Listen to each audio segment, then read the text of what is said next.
the road situation, and I wanted to share it with you, share it publicly. The recent heavy rains have caused significant damage to the country's already deteriorating road network. According to the National Road Council, many national roads have been affected by issues including landslides, flooding, and severe infrastructure damage. We have not yet compiled a comprehensive count of damages, but it's a table we are constantly updating. In the latest review, we have recorded 77 incidents of road damage. Key problems reported: washed out soil, cracked asphalt, and collapsed slopes.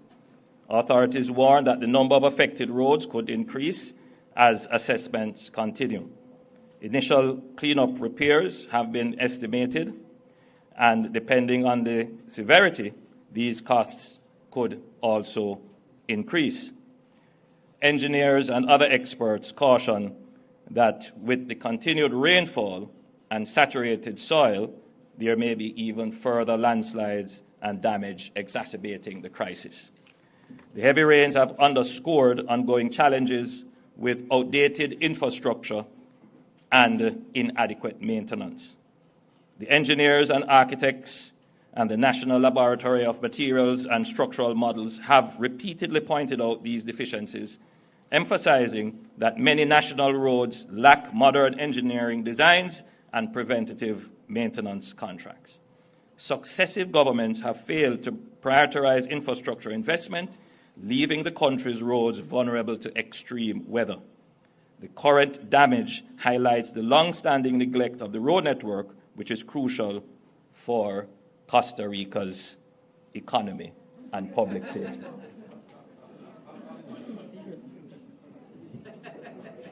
In other words, this is the exact description of what is happening in Jamaica.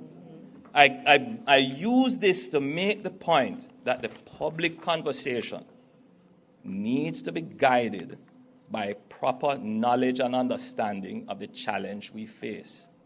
The old narrative does not apply.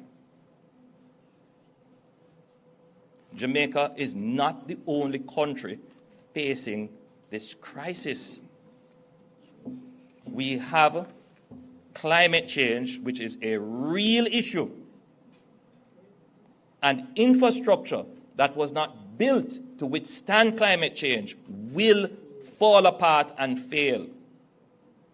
It is a real crisis in Jamaica because Jamaica's infrastructure for the last 40 years was not invested in a significant way. This is not a 2016 problem. Now, I know what I've just said will go out of everyone's mind once you hit a pothole. And I understand. But I want you to retain the fact that the administration is dealing with the problem in the most effective way it has ever been dealt with.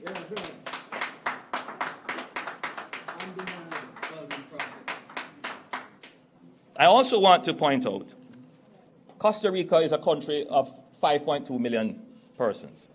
Their GDP per capita is about $16,500 US. Our GDP per capita is about $7,000 US. Costa Rica's GDP, forgive me if I'm just going by memory, is about $90 billion. Jamaica's GDP is somewhere in the region of about $16 billion. Costa Rica's debt to GDP ratio is about 61%. Jamaica is 74%. I say this because too often the conversation about maintenance and fixing roads is divorced from the economic capability of the country. Costa Rica, a country that is in a far better position than Jamaica, much larger GDP, they are in the same situation as it relates to their infrastructure. Another side to this story is that Costa Rica is seeking to borrow somewhere in the region of $160 million US to repair the 77 roads that was damaged. How much money is Jamaica borrowing? Zero. None of the expenditure that we have outlined here today is debt.